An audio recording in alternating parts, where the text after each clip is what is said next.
అవును, అగ్నిశుద్ధి అది చాలా పవిత్రమైన కార్యం. అగ్నిశుద్ధి చేస్తే దీని దేహంలో ఉన్న దుష్ట శక్తులన్నీ నాశనం అవుతాయి. ఆ తర్వాత ఇదే స్వయంగా తన భర్తకి చెప్తుంది, నీ కొడుకు దిగుతో నేను నీతో కాపురం చేయను, నేను ఆశ్రమంలో ఉంటాను, అదే నాకు ఇష్టం అంటూ. సకుని మనం తిన్నగా జింగ్రోబా దగ్గరికి పంపిద్దాం. తన కథ సుఖాంతం అవుతుంది. ఇక్కడ మీరు ఏర్పాట్లు చేయండి. మాణిక్యం, దిగంబర్ రావుల వివాహానికి. అంటే నా కొడుకు దిగో దీన్ని వదిలించుకొని మాణిక్యాన్ని చేసుకుంటాడా? నిజమా బాబాగారు? అంతా నీ మనసుకు నచ్చినట్టే జరుగుతుంది.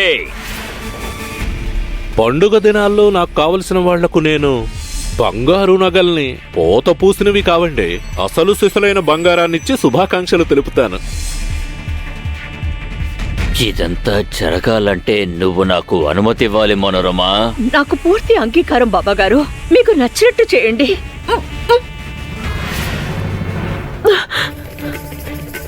అత్తయ్య గారు, ఈ బాబా గారు చాలా దుర్మార్గుడండి. ఈయన అబద్ధాలు ఆడుతున్నారు. దయచేసి నన్ను కాపాడండి అత్తయ్య గారు, నన్ను కాపాడండి. దాన్ని లోపలికి తీసుకెళ్ళండి, ఏర్పాట్లు చేయండి. దీనికి ఈ రోజే అగ్నిశుద్ధి చేయిస్తాను. తీసుకెళ్ళండి.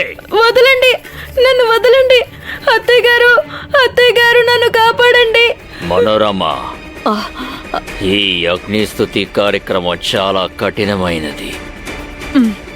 ఈ ప్రయత్నంలో ప్రాణం పోయే అవకాశం కూడా ఉంది. నీ కోడలు చనిపోయే అవకాశం కూడా ఉందంటున్నాను. బాగా ఆలోచించు. ఆ తర్వాత నన్ను నిందిస్తే నేను సహించను. అదృష్టం ఉంటే ఆశ్రమంలో దాస అవుతుంది, లేదంటే చనిపోతుంది. బాబాగారు, మీకు నచ్చినట్టు మీరు చెయ్యండి. దయచేసి దీన్ని మళ్ళీ మా ఇంటికి పంపించకండి బాబాగారు. కానీ ఇక్కడ మనకొక అడ్డంకి ఉంది మనోరమా.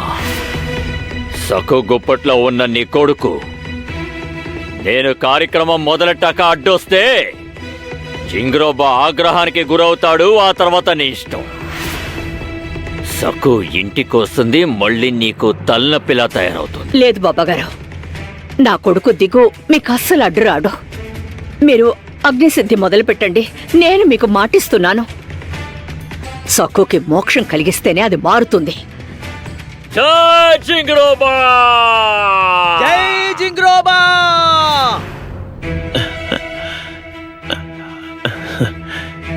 అయ్యగారు, ఇది మీకివ్వాల్సిన వడ్డీ డబ్బులు, స్వీకరించండి.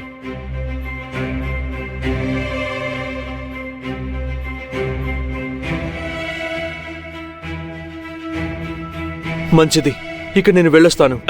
అయ్యో, ఏంటిది? ఏం చేస్తున్నారండి మీరు? మీకంటే చిన్నవాణ్ణి, మీరు నాకెందుకు నమస్కరిస్తున్నారు? దయామయుడు, దేవుడు లాంటి మనిషి అయిన శ్రీధర్ పంత్ గారి ఏకైక కుమారుడు మీరు. 7-8 సంవత్సరాల క్రితం అప్పుల బాధ తాళలేక ఆత్మహత్య ప్రయత్నం చేసినప్పుడు మీ నాన్నగారైన శ్రీధర్ పంత్ గారు నా అప్పులన్నీ స్వయంగా తీర్చారు. ఆయన దయవల్లే బ్రతుకున్నాను. ఆ మహనీయుడు కన్నబిడ్డ మీరు, అందుకే పాదాభివందనం చేశాను. మా నాన్నగారు మీరన్నట్టు మహానుభావుడు, కానీ ఆయనతో పోలిస్తే నేను... అయ్యో అయ్యగారు, మామిడి వృక్షానికి మామిడి పండ్లే కాస్తాయి, వేపకాయలు కాయవు. మీరు తండ్రికి తగ్గ తనయుడు. ఈ పేదవాడి ఇంట్లో భోజనం చేసి వెళ్ళండి. ఇది భోజనాల సమయం. మా ఆతిథ్యం స్వీకరించండి, మాకు తృప్తిగా ఉంటుంది. అయ్యో వద్దండి, నేను ఊరికి వెళ్ళాలి, ఆలస్యం అవుతోంది. పశువుల కోసం 4 రోజుల నుంచి తిరుగుతున్నాను. నేను బయలుదేరతాను. నేను అనుకుంటూనే ఉన్నాను మీరు భోజనానికి ఉండమన్నా అయ్యగారు ఉండరని.